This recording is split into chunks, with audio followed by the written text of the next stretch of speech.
Hello, the initiated. My name is Markus, Junnikkala, and this is the Be a Better Artist podcast. In the previous episode, I talked about habits, especially in the form of setting up your day and structuring your day in such a way that induces momentum in your life, setting up your day in a cascading fashion that allows you to get a positive sense of forward momentum.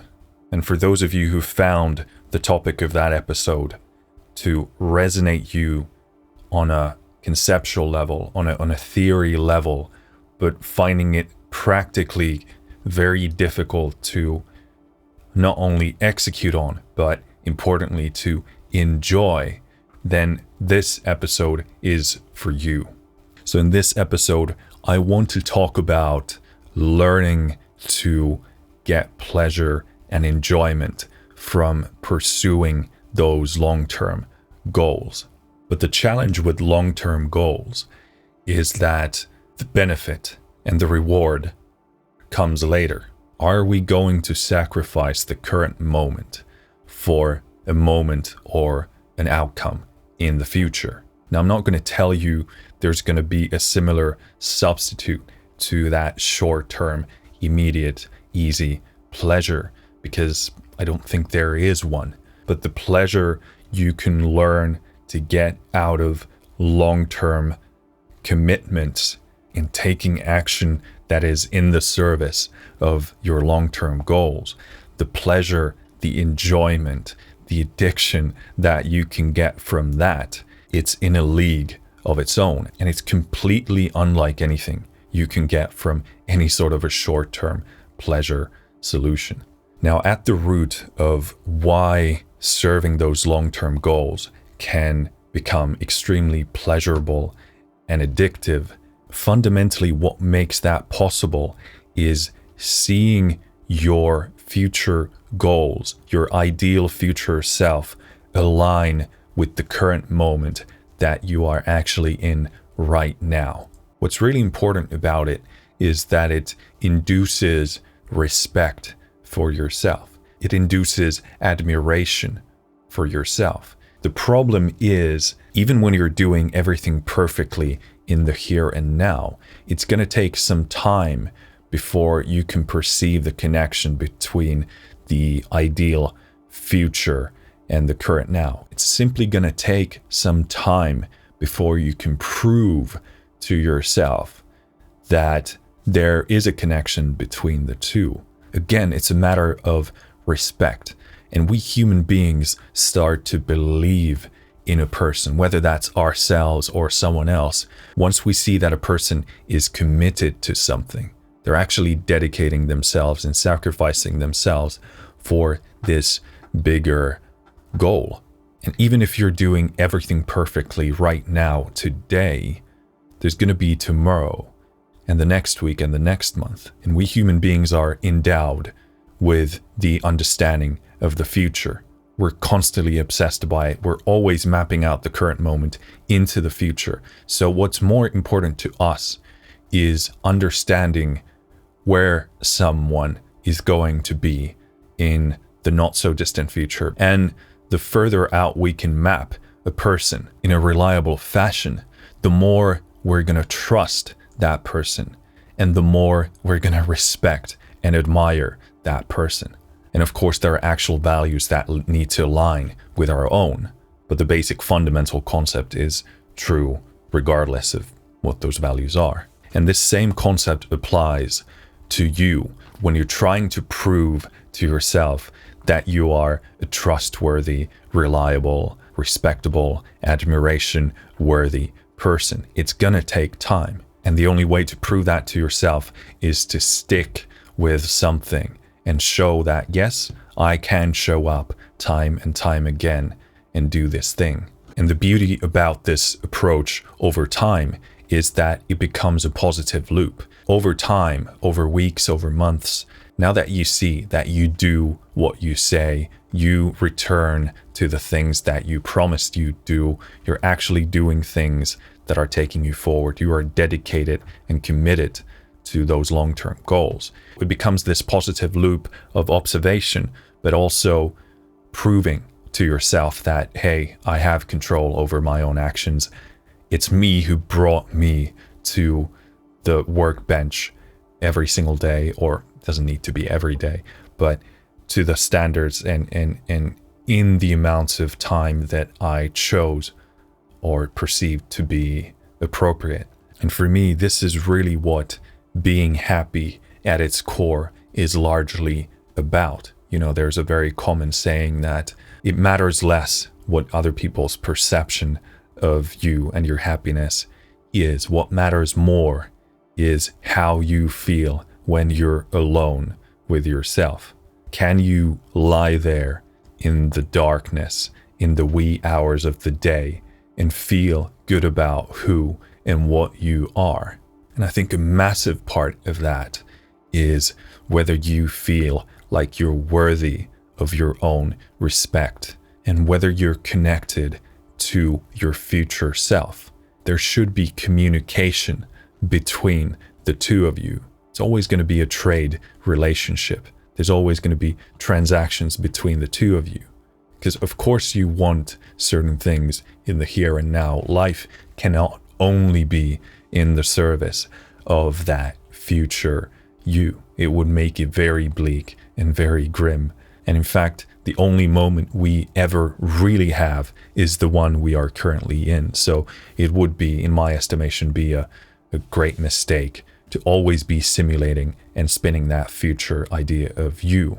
But depending on how valuable that is for you, that's going to dictate how much of the current moment, how much of the current self you want to be sacrificing. And that's not going to be the same for all of us. Some people are far more interested in the future. Some people are far more here in the now. I don't think there's a right answer for that. I think there's a right answer for you. It sounds very cliche, but if you're really interested in being happy in your life, then you must figure out what things make you happy and then start making decisions and changes based on that, because there's no way of faking that deep, positive, happiness-inducing feeling in you. It's either authentic or not. And one of the problems people have is that they find it very difficult to accept the things that actually induce that deep happiness in them, because they might be quite different from what society is telling you they should be, or what society is expecting of you. So yeah, you have to be honest with yourself, and you also have to be willing to accept those things in yourself and actually be in the service of that. And of course, that's gonna exclude some people and some things out of your life altogether. But so is every other choice in life. There is no path that is free of sacrifice. Every choice you make is gonna alienate some people, and it's gonna alienate some life paths and choices and things out of your life. So really the best sacrifice, the best choice you can make is to go with the one that feels right deep inside. So once you stick to your actions that map out properly into your future, you can get so much done in a week that it's crazy. And it's plenty of time to prove to you the basic concept. Now, I think 2 weeks in is going to be a very different story to 1 week. A month of doing something is going to be really cool. And there's something that happens somewhere in there when you're engaged with the processes that serve those long-term goals. You start to see every moment and every action as something that serves the next thing, and it just keeps compounding. And I've spoken about momentum many, many times, and I still continue to do so. That's where you really start to pick it up. The momentum compounds, and it becomes like this bigger snowball that is rolling down the hill.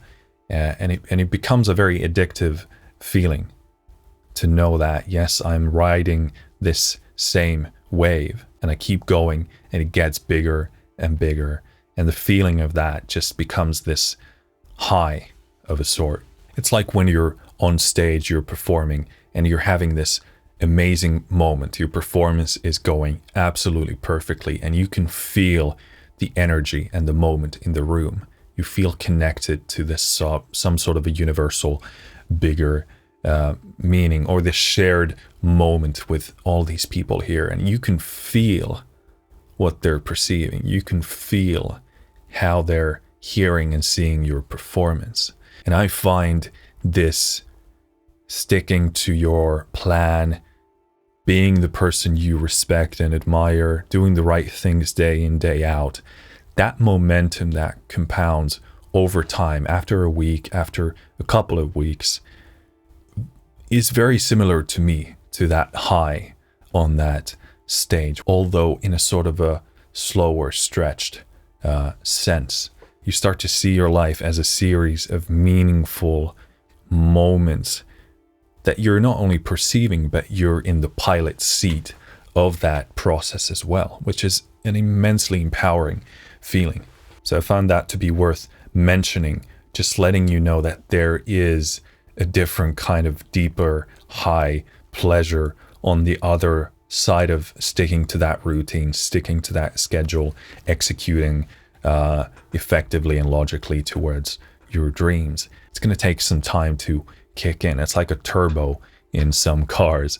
It takes a moment for it to kick in, but when it does, it's something completely different. Now, to close this episode, I want to speak a bit about why we don't stick to the long-term plans. And that is simply due to the power of the here and now, the power of the short-term pleasure. Because there are plenty of situations where you find it very difficult to sacrifice the current moment for the future. And for good reason, because many of these things, it's not only should I eat a piece of cake, or should I stay here and lay on the couch instead of doing something more productive. There are other things that aren't sort of more inherently just poor choices. I'm not saying a cheesecake is always a bad choice. It can be a constructive part of your decompression or just relaxation. But plenty of situations are just downright not in alignment with our long-term goals, and we know them in that moment. I probably shouldn't eat that pizza. I probably shouldn't just lay here in bed or on that couch or play this video game. None of these things are inherently bad. It's the proportions that we enjoy those things in relation to what we'd like to see happen in our lives that dictates whether they are resourceful and constructive or not. But outside of those things, there are plenty of short-term situations that are simply just good. But if we are in the service of the long-term goals in an ideal, optimal fashion, then regardless, we need to sacrifice those moments. And an example of that could be being out with your friends or being at a friend's place and you're enjoying each other's company. There's a group of you, maybe you're having a lot of fun, you're laughing, you're enjoying each other's company. But now you look at the clock and hey, it's time for you to go to bed.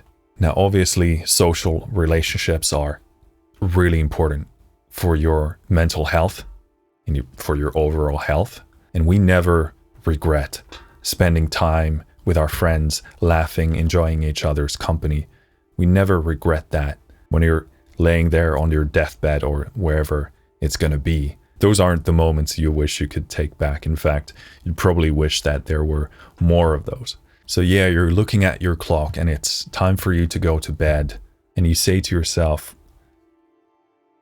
why do I need to sacrifice this moment as well? This is clearly a resourceful and fulfilling part of our lives.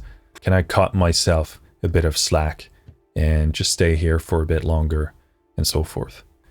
And what the answer to that is goes back to the proportions I talked about before. The right answer of whether you should go or stay depends entirely on your long-term goals, how important they are for you, what is the depth, what is the substance that you're looking for in those. It's entirely relative what the right answers are. And for me, for example, that would entirely depend on the quality of the current here and now situation that I'm in. And this would also depend on my current state of mind. Do I know that I will be anxious or disappointed tomorrow if I stay here?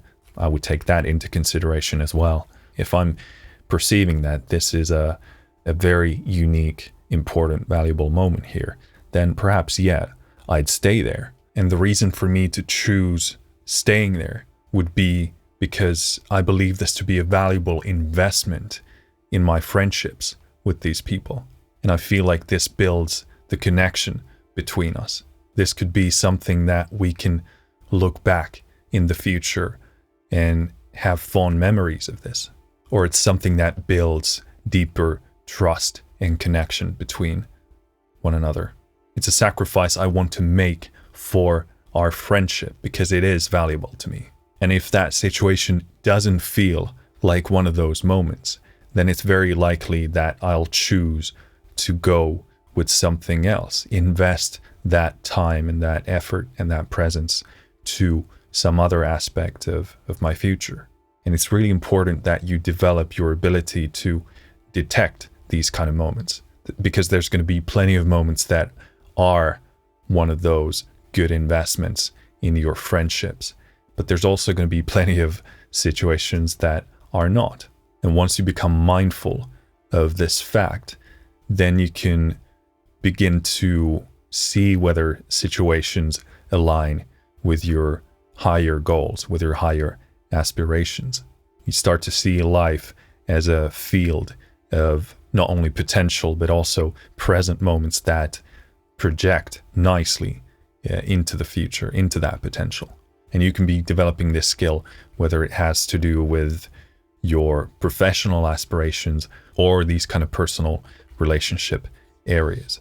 But let's say the current situation is a bit less than ideal, and I choose to stay, which now cascades into the next choice of, yeah, I can have one more drink, which in your case could be one drink too many, that you're going to feel a bit groggy or tired, or, if you're drinking too much, you could be hungover tomorrow. Not only is there that, but you're also choosing to stay up late, which means it's going to affect your sleep and so forth. So the pieces are moving on the chessboard, and you're putting yourself in a different situation for tomorrow by the choices that you make now. And what the right choice is going to be can only be dictated and decided by you. No one else can have the right answer for that, because no one else will be in your body the next day feeling the way that you do. And no one else is going to have the exact values that you hold dear to yourself. And I didn't even include the aspect of you saying, hey guys, I need to go home, I need to get my sleep and get ready for tomorrow. Now your friends might be sort of making fun of you a bit, might be taunting you, they might be putting guilt on you as well. In that scenario, it's really important to know your goals and know your values. We are extremely social creatures, and when we are pushed and prodded around, and especially the guilt tripping is a really bad one, we can lose sight of what really is our main focus. And in those situations, you can end up making choices that aren't aligned with the long term. You're making choices that are there to appease your friends. And again, from that position, you might take one drink too many. You might be staying up for an hour or two or three or four too many. And again, that's going to put us in a different position for tomorrow. How much of that you should be doing in your life? I don't think there is a one size fits all answer for that. There's one size that fits you. You need to be figuring that out. You should be taking that into every single situation that happens in your life. And the more you can do that, the better you're going to feel about yourself, because you know that you are an active agent in your own life. You are a force to be reckoned with, and someone who actually has control over not only who they are right now, but who they're going to build themselves to be in the future. And once you can really balance those things, this is how we induce that deep, positive high of aligning your current self with the future self. This is extremely difficult. For example, as I mentioned in the previous episode, I'm currently not on that horse.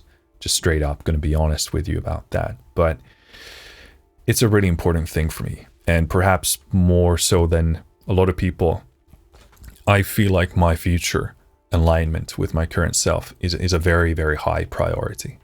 And again, I need to be truthful about that, because if I do not execute in a way that aligns with that reality, then I'm going to be miserable. I'm going to be unhappy, and I'm going to be disappointed in myself and lack self-respect. And if you lack self-respect, it's pretty darn difficult to be happy. So that's it for this episode. I hope that helps. Let me know what you think, and I'll see you next time. Thanks for watching. Thanks for listening. Finished.